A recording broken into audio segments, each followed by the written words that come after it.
Yan mga idol, dumating na yung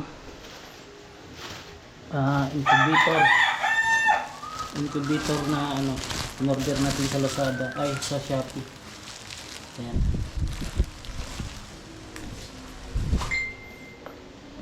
Yan, ito siya.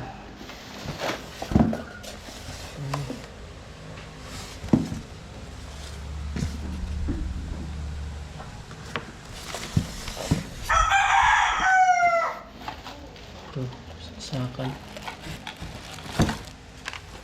Tapos manual. Yung manual.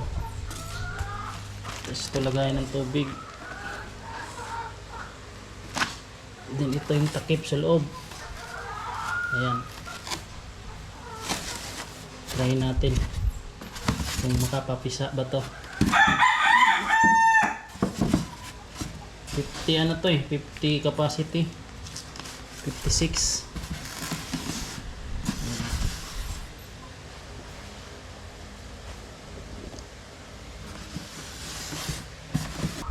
Update ko kayo kung makapapisa na. Ayan. I-try natin to ano, paganahin kung gagana ba.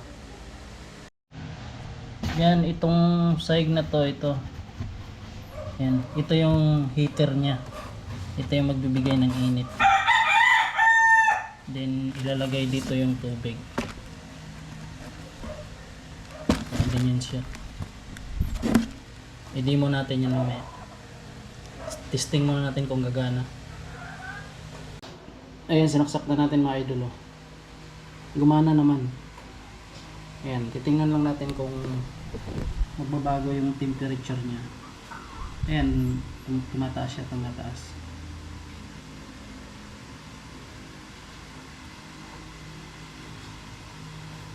Ayan, sana makapapisa tayo nito. Ayan. So, babasahin ko lang yung manual. Titingnan natin kung paano natin iset yung temperature niya. Ayan o. Ayan o, maangat siya. Ayan, gumagana. Binili lang natin to sa Shopee. One day bago ang ano tawag nito, schedule sa delivery, dumating na siya. 1 day before dumating na. Ayan, napaaga siya ng isang araw. Ayan o, gumagana siya, tumataas yung temperature niya. Ayan. So may adapter pala siya dito. Ayan. Ayan siya, may adapter niya. Ayan, may ilaw. Ayan. Basahin ko muna yung manual kung paano iset yung temperature. Ayan mga idol, magbaliktad tayo ng itlog.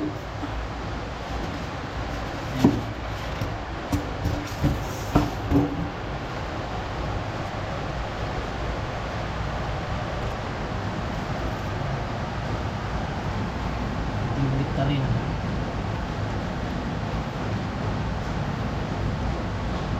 Ay, makita nyo may mga palatandaan yan.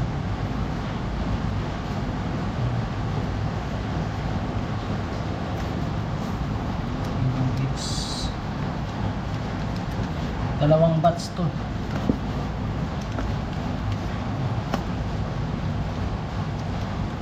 Dalawang inahin din.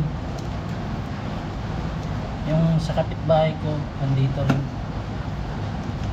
Dalawa kami may ano nito. Nakasalang. Ayan. Nilagay namin to ano, 26 last month.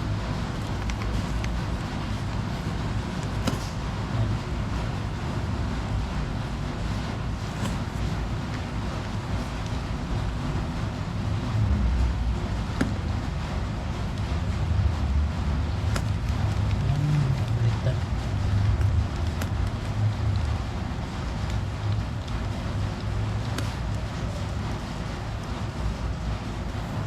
Tapos once a day lang mag spray ng tubig. Once a day lang. Sana maraming lalaki to. Ito yung tubig niya. Tuwing umaga lang tayo, tuwing alas 10 tayo nag-i-spray.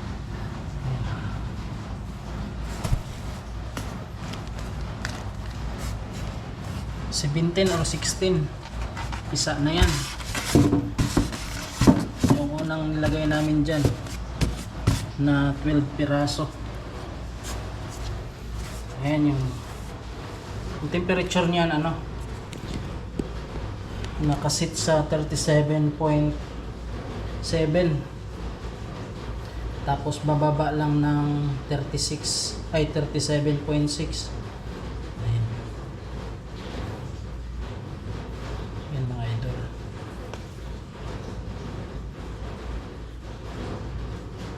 so i-try natin tingnan yung huling batch, na nilagay namin. Tingnan natin kung may laman na. Yan, dito lang yan, titingnan na may ilaw dito, pindutin lang to. Ayan o. Tingnan natin kung may asan ba yun? Ito. Ayan. Try natin kung may laman na.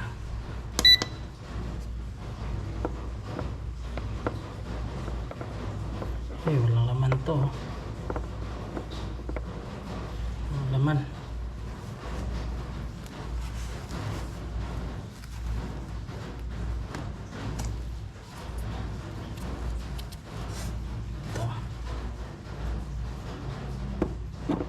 Ito mayroon Ayan, nakita nyo idol may laman may laman na.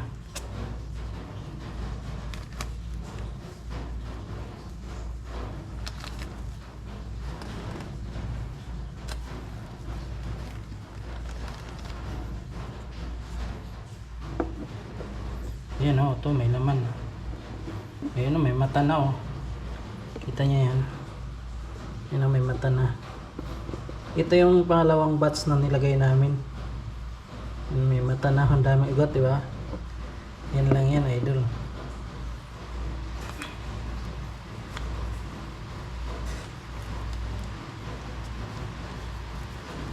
So ibig sabihin gumana yung natin, yung ating incubator. Ito kaya ayan ayan kita nyo, ayan may mata na, ang dami ng ugat. Ayan ulit, ayan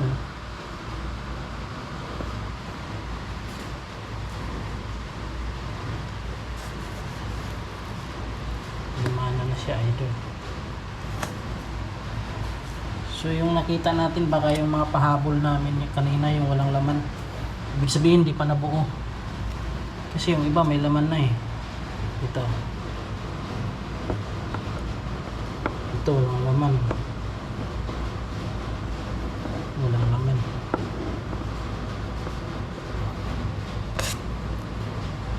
Meron talaga walang laman. Ito kaya. Ito mayroon na Ayan yung mata nakita nyo yung mata yung may itim. Ayan yung niya yung ugat. Yung ugat niya, haba ng ugat. Sara natin idol. Abangan natin kung kailan match yan. Ayan. Sa pag-sit naman nito, pipindutin lang tong set. Ayan plus tsaka minus lang, dagdag. Pag natama mo na, pindutin mo lang siya. Pag nasit mo na, pipindutin mo ulit yung set para masit. Madali lang yan idol. Ayan o. Ang temperature natin 37.7. Tapos bababa siya ng 37.6. Diyan lang naglalaro. Ayan. Kaya binuksan natin, kaya umabot siya ng 37, lumagpas siya ng 37.7 kasi binuksan natin eh. Ang kasi nito, yung heater nito nasa pinakailalim. So pag binuksan mo, lalamig yung ibabaw, pero yung ilalim naka-continuous pa rin yung init. Kaya pag sinara mo, lalagpas siya ng 37.7 kasi yung heater na predict niya na lumamig, so kailangan niyang dagdagan ng init. Pero once na isinara mo na to, kaya siya susobra kasi nga mainit na masyado yung ilalim. So pag nagbukas kayo mga idol, mabilis lang, huwag niyong tagalin kasi baka masobrahan masyado yung sa ilalim na init, masira yung itlog. Mabilisan lang. Ayan. Ang kasi nito, ang heater nasa pinakailalim, nandito sa pinakailalim, sa pinakasahig. And then sa ibabaw ng heater, tubig na nakalagay sa plastic. Ayan, pakita natin. Ayan. Pakita nyo. Ayan. Ito yung tubig. Ayan o. Nasa loob ng plastic yan. Yung heater nasa ilalim. Ayan o. Ayan itong heater o. Ito heater to. Ayan. Nakita nyo yung pag ganun. Na parang may wire na. Yan yung heater nya. So pag binuksan mo yan, lalamig.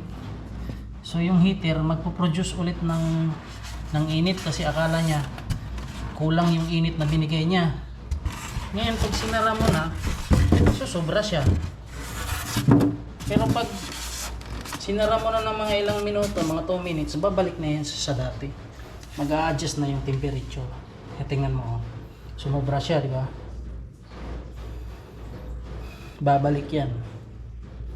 Babalik sa dati yan.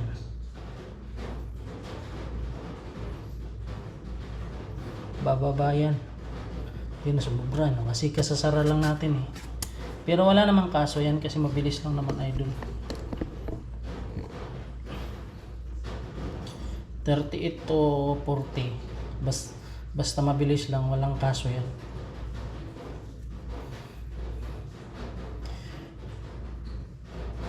Sa Shopee lang pala natin to nabili. Unang try natin dito ngayon.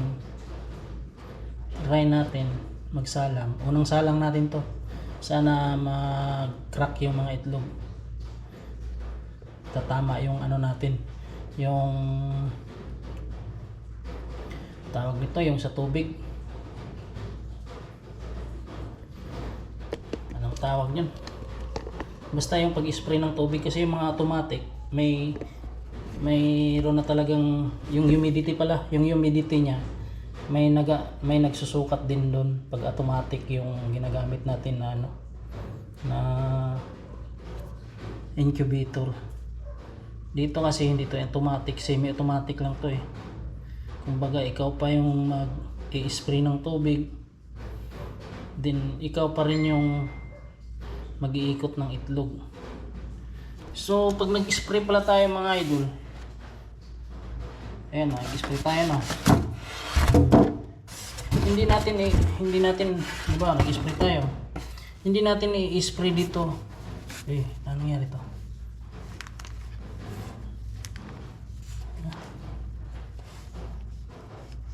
Ayan. Hindi natin i-spray ito dito sa mismong itlog, hindi natin mismong itlog isprayan. Tatanggalin natin to and then ganyan. Yan, isprayhan natin. Ngayon hindi pa tayo mag-spray. Isprayhan natin yung palayo. Ayan, para hindi masyadong basa. Tapos pag na-sprayhan na natin, gaganunin natin ng kamay para yung tubig mababaon dito sa foam. Ayan. Para hindi matubigan yung itlog. Ayan.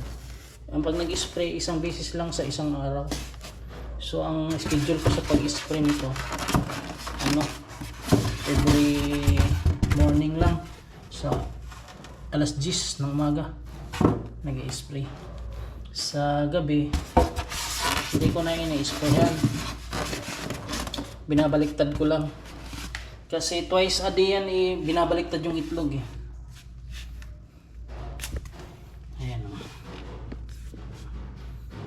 Ayan, bumababa na siya o. Yun lang mga idol, simple lang. Sana mga papisa